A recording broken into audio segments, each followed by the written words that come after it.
Welcome back, ladies and gentlemen. As we mentioned in the beginning of this edition of the Breakfast Show, we'll be talking about history's greatest architect. Now, of course, he was an Egyptian chancellor to the pharaoh Yasser, the probable architect of the Yasser step pyramid in Saqqara and high priest of the sun god Ra at Heliopolis. Very little known about him, but he is a historical figure who was glorified years after his death. He was a mathematician, a surgeon. He was one of the world's greatest architects ever known in history. We're talking about Amenhotep, and to know more about him, we're very much delighted to have with us here in the studio Yasser Kamel, our Egyptologist and author. Good morning to you, Yasser. Good morning, Yasser. Always a pleasure to have you with us. Yasser, to start with, whom was the first architect in the human history? It's difficult to say Imhotep was the first ever, but his father was an architect too. I mean, Khan Nefer was an architect, but the most famous worldwide, the most appreciated by the ancient Egyptians was Imhotep because of his unique achievements. Imhotep, however, he was one of the commoners. He was not related to the king. He was not a royalty member. He was not noble, but he was so skilled and so special with own talents and gifts that Yasser appreciated him that much that he appointed him in the palace to be his first man. And I believe personally that titles was given to him such as the priest, high priest of Ra at Heliopolis. However, the hieroglyphic usually translates to be a high priest, or at least Hem Nitter. Hem could be a servant of the god. I believe personally that would mean for today, in our understanding, it could be translated to be like scientist of Memphis. Because the Hem Neter, which most of translation is high priest, and the priest by nature was scientifically appreciated by the Egyptians.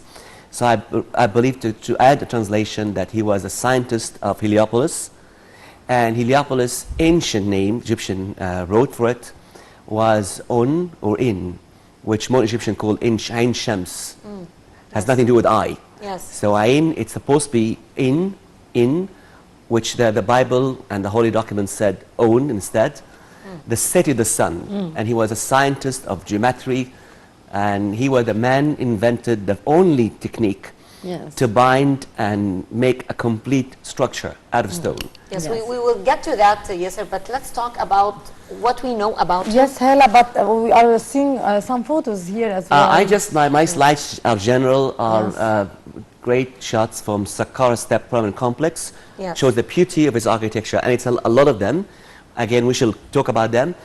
The autobiography of Imhotep is he was born in Memphis, you told me. Exactly. He was a northern Egyptian, but born in Memphis. But in which era, Yasser? It's difficult. Of course, he served Yasser, the third dynasty, Old Kingdom.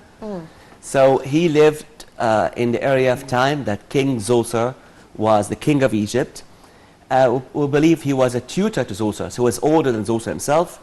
And some references said he may helped Yasser's family as a surgeon. Okay. So Imhotep, I said, the thing I admire very much about ancient Egypt, that they could find their way, discover Imhotep. And also they could trust him to become the main official in the palace of the king. I mean, he was maybe treated like what we call today Prime Minister of Egypt. So to choose the Prime Minister of a big country as Egypt, ancient times, from a scientist, mere scientist, I respect that very much. He was the only man could solve the problem of humanity, how to benefit from the stones. Before Imhotep, everything was built out of wood and mud. If you're rich, you may afford to have a cedar wooden house. If you're an ordinary Egyptian, the best you can do is to build mud with straw, a house for yourself.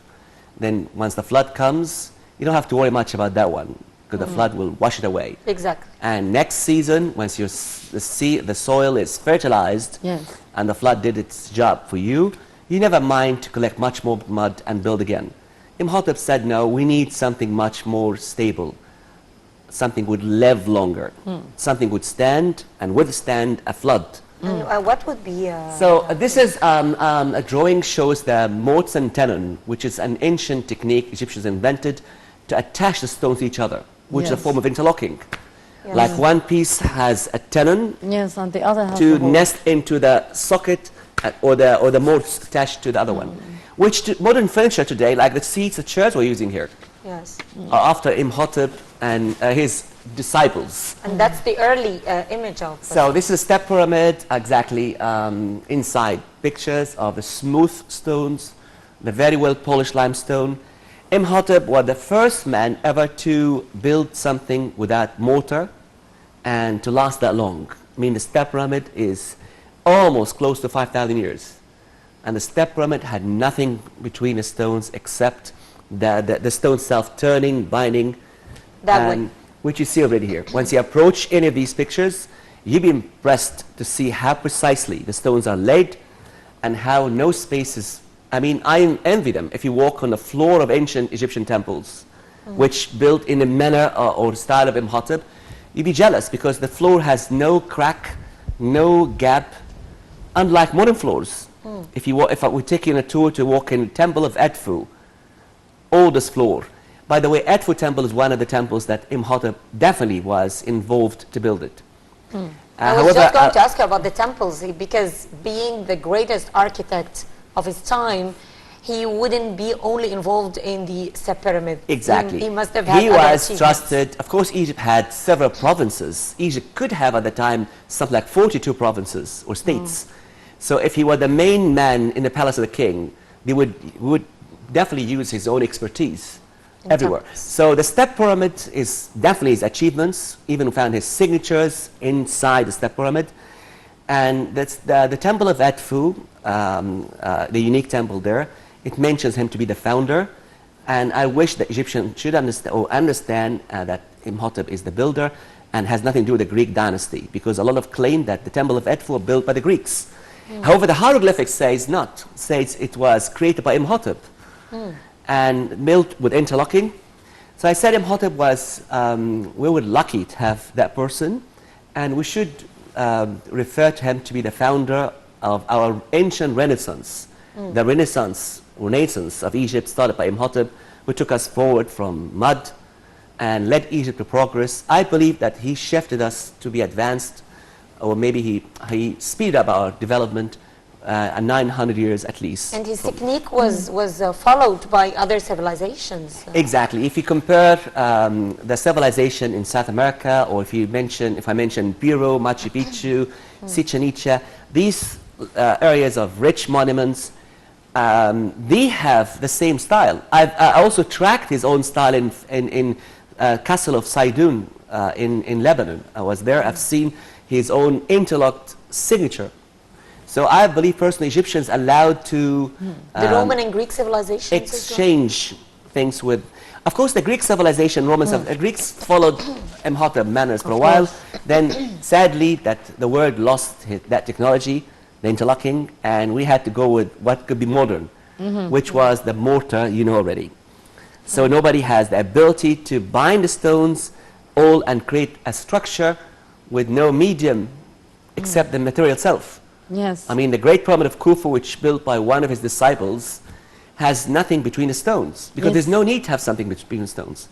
And once the Roman Empire was in power to rule the world, they could not find any way to do what Imhotep did. They lost it. So they had to create artificially a substance, a medium, which the mortar. Like today, the mortar we use in our constructions, like al-muna, like, Yes. you know, that kind of That mortar. bind the Bind stones. But Imhotep had like organic structure. No weird materials between. That's the reason the step pyramid would live for long. What other fields did Imhotep excel in, Yasser? Of course, he was a surgeon too. Surgery. Even the Greek. That was so strange at the time of the ancient Egyptians, that they did excel in very different fields at the same time. There are few ones like him. I mean, of course, not all humans are like this. Of course. Normally, the humans are given a gift, but not all gifts. Yes. Imhotep reminds me with modern Leonardo da Vinci in a much higher quality. So Leonardo da Vinci came and invented machine guns, cranes, pulleys. I mean, Imhotep was exactly like this, even a surgeon. So the Greek Empire in Egypt and the Ptolemaic dynasty, they found that there is a good reason to deify him. Yes. So at Temple of Kamambu, they carved a picture of him as god of medicine for the achievements. And I'm not going to exaggerate a little bit of his own skill of medicine, but Edwin Smith Papyrus, some of the Egyptologists and scholars believe that was written by him, which is a very special papyrus of medicine and treating human bodies. And so I hope this is correct, but a lot of speculations which shows that it was written by Imhotep based on the style of the medical description in the Edwin Smith Papyrus. Yes. Yeah. Before we went on air, Yasser, you told me that Imhotep came from a common family, from an ordinary family, yet due to his excellence in science and in mathematics and architecture, he was raised in the palace and he enjoyed huge powers that he utilized in a very, we would say, Different aspects. different aspects, yes. So he was appreciated for his knowledge rather than, although the ancient civilization believed so much in hierarchy, in royalty, but that was an exception. Correct. It was a very unusual case. They used to inherit jobs. I mean, if I'm a priest, my son will become a priest in ancient Egypt. But of course, the father will teach him everything, so we don't never gets disappointment out of his son. But Imhotep, as you mentioned, he wasn't just a normal person.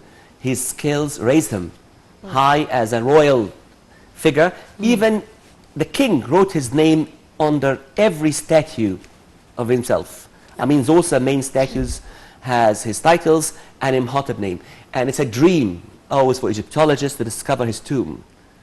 If Imhotep tomb is discovered, we shall find a lot of explanation about how the pyramids were built. It hasn't been discovered. Never been discovered. I mean, it was dream of British excavators who spent their life in Saqqara, Emery, Petrie, dream of everybody. And I hope the Egyptian Antiquities Organization and Egypt will have the honor to discover his tomb in the near future. Yes. How did Imhotep died? Yes. They didn't tell us how he died at all, but And at what age approximately? we believe he died an old man, because if he was a tutor of King Zoser, and Zoser lived to age approximately 70 based on the sculpture, so maybe Imhotep lived that long. But we don't know much because we haven't discovered his tomb yet. Because the tomb is not discovered, but like I said, based on his achievements, sounds like he lived long. He was not ephemeral. He was not short living person. He lived long to do such things, to travel that far, build these things. What did he leave behind? What do we know that he left behind? Of course, the whole complex of Saqqara, the step pyramid, and like I told you, the great temple of Edfu. And there is a step pyramid, another step pyramid discovered, two step pyramids discovered south of Egypt. One nearby Edfu, and that perhaps one of the pyramids built by him too. And there is one at the Elephantine. I mean, but the Elephantine one, there's no clue if it was built by Imhotep or not. Yasser, you said that Imhotep did travel far and did gain much information and did do much. So how did we know that he did travel and where did he go? Like just tracking the style of Imhotep. Imhotep has certain way to lay the stones and the blocks, and a certain keystone found in most of monuments that bear his name. And Egyptians, they never stole the identity of him. I mean, the reason I strongly confirm that the temple of Edfu had been built by him is, if you go there, you shall find his complete signature on the facade of it. Yes. So there's two gigantic characters of his name reads Hotep on the gate. Yes. So Egyptians he never did sign his work. He signed his work, equal Yes. to the amount of those Hotep figures which you see scattered in the floor of the step pyramid, which are actually the keystones and also the signature of the architect Imhotep. Imhotep name means, or maybe title, means peacefully coming or came in peace. Which, Great in my name. opinion, sounds like a title because maybe he had another name, like a birth name, and that was an honor to give him that title, like a prophet So title. you do believe that it was not his birth name? I think that sounds like a title. Yes. If you call somebody E in hieroglyphics, it means comes or come, even welcome. And Hotep means happily, kindly, peacefully. So came in That's peace. interesting. Yes. Like peace upon him almost. Yes. Yes. Like the Egyptian called them or addressed him like this for the honor of his achievements. Take them Yes. forward, make them civilized, make them powerful. Yes, traditions from long after Amenhotep's death treated him as a great author of wisdom texts. Tell us more about that. The wisdom in ancient times, or the being wise, that could be translated to be sometime pout, and sometime a doctor, a physician. So calling somebody wise in ancient time, like Egyptians in the village. You can say doctor. Hakim. Hakim. Hakim. Yeah, so, exactly. So in ancient times, the word wisdom could be given to a physician, as he was a physician. Why? Because the title doctor was not yet invented. So they thought that wisdom means general knowledge of everything, including surgery. So that if you're wise, you could be trusted to cure people, heal people, guide them in their Quite life. strange recipe here between the wisdom and being a physician or a surgeon as well. Because they maybe wisdom, a wise man could treat them with herbs, could treat them with ingredients, and not certainly a surgeon. But as However, you mentioned, Imhotep being became a a surgeon physician is too. associated with wisdom. I mean, Correct. the scientist in general is Yeah. always associated with wisdom. Correct. Having the great knowledge of all sciences. That's right. Especially him, that applies to him very much. He was a wise man because he was given the skill to do many things. Like I said, sculptor, mathematician, geometrist, architect, doctor, surgeon, a poet, artist. What's that photo? This is of? him. This The is him. statues of him were found everywhere because he was a god for the Egyptians after that. After he died, long time, we built him this. And the statue of the old man before was the king himself he served, King Yasser. Yes. So what we have just seen was the statue of him, not... The seated one is Imhotep, once he became deified. And the bigger statue a minute ago with old face, that was King Yasser. The king was served by Imhotep. The things on the floor of the Sahara is that Hotep sign, which is the signature of Imhotep himself, which takes the form of a T shape. Looks like Where T-shape. does this exist, Yasser, today? Where it does? Exist. It's a car itself randomly on the floor. Yes. I hope we will collect them all. Yes. Because in my opinion, those are what we call them keystones. Exactly. So. Yasser, what do we know about Amenhotep's family, his wife, his children? Not really much known. We know more about his career, achievements. Isn't that strange? It's because the documents about him are not much. How was all these stories about him And the achievements? We lost them. Yes. As we lost, the Egyptians had, every temple used to combine or keep a library. Those libraries contained all books of science and religion. And those were looted. And the ones who were collected out of them who survived were taken to Alexandria, to the Library of Alexandria. So the ancient Egyptian civilization biggest loss was the loss of the papyrus books. For civilization survived for But as thousands he of was years. signing many places that he did build or whatsoever, he did not document anything about himself or his I'm sure he life. did, because if he find his tomb. Not on papyrus, I mean in stones or no, whatsoever. not on the stones, because the Egyptian civilization style is based on teamwork, Yeah. not individuals. I mean, in the whole ancient civilization, we mentioned few names of few architects by name. Yeah. One of them is Imhotep, another signature. But I mean, most of temples are built by many, and nobody Architects. has his name mentioned. So Imhotep, lucky enough to have his title mentioned on the statue of the king himself. So if the tomb is discovered one day, Maybe, I believe that a a lot of things things will will be be revealed. solved, a lot of mystery Indeed. revealed. Yes. Amenhotep was one of only two commoners ever to be defined after death, the other being Amenhotep, son of Habu. Yes. Wonderful. The center of his cult was in Memphis, and the location of his tomb remains unknown. But tell us more about that. Other person. The other person, the other Amenhotep. Exactly. Imhotep, like Egyptian history, if we mention So Imhotep and Amenhotep. Amenhotep. Second choice, Amenhotep, son of Habu. Another genius, another genius. Of course, not as big as Imhotep. Was born later, born like several centuries later. Centuries. 1300, 1400 BC, Amenhotep, son of Habu, from Luxor. And his achievements is the great temples were built for pharaohs of Luxor, like Amenhotep III, and also enjoyed similar skill as an architect, scholar.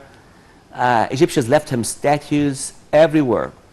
I mean, most of museums have his own Egyptian museum, Luxor Museum, and he has distinctive look, sitting on cross-legged, leaning a little forward. The writer. As a scribe. Yes. He always took a position of a scribe. But Amenhotep, son of Habu, never We been... have his picture on the money, right? Similar, exactly. I mean that the bows is correct, absolutely. So Amenhotep, son of Habu, the difference between Imhotep and him, that he was not deified. I mean, he never considered him a god. This is the reason he was kept shown cross-legged like a scribe, like working with the writing equipment on his shoulder, with a papyrus on his hand. Yes. Different to Imhotep, who was stylized or made in a style of a priest. The seated like a god with a special headdress. I agree that Imhotep deserved the attention from them. Yes. To what extent we can say that Imhotep was building something that was followed by the other civilization, the other eras of the civilization of the ancient Egyptians? Did they build on his work? Exactly. I mean, the reason some people may call this, or Egyptians should claim this, that the Mayan civilization, the South American civilization, the Phoenician civilization, in the same area that Imhotep did help or did live, they built temples and castles with similar ideas of stone, similar engineering design. Yes, that's what I mean. So, for example, I tracked myself the T shape which reads Hotep in the Mayan civilization. I mean, they don't know what does that one should mean at all. Absolutely. They found ceramic inverted T shape. They don't know what that should mean because they don't refer to Egypt. But if they would refer to us, we tell them this is the signature of the genius Imhotep, who may not personally travel that far, but at least his disciples, students, did their job. So that's the reason Thor Heyerdahl, a Norwegian anthropologist, in the future came and tried to prove connection between the Egyptian civilization and the Mex civilization of Mexico. And he sailed on a papyrus raft named Ra-2. Okay. And it's called the Kon-Tiki voyage. He traveled all the way from Africa, from Egypt, from our northern shore, and drifted to the Mexican shore and said that should be the way. Nobody exerted efforts to get there, but fate led Egyptians to reach that continent and educate the locals there how to build a structure with interlocking. Indeed. Perhaps also Imhotep paved the way for the establishment of one of the world's greatest wonders, or 7 wonders, the pyramids. It is a wonder, and we were talking about that before we went on air, how it's not only about putting the stones together, but the mathematics of the angles and how it was built is really miraculous. I agree. I mean, we admire the step pyramid, but if we keep looking at other ones, we shall be honored to see the Great Pyramid of Khufu, which was built by his architect, or his architect Hemyunu. He was inspired by... So Hemyunu definitely is one of the descendants and maybe disciples of Imhotep, who enlarged the style and improved very much what Imhotep taught him. And the Great Pyramid, once you stand there in front and see the stones have different shape, different weight, and all are laid nicely, smoothly, with the same precise angle that was required by the architect, which is 51, 52 degrees in average.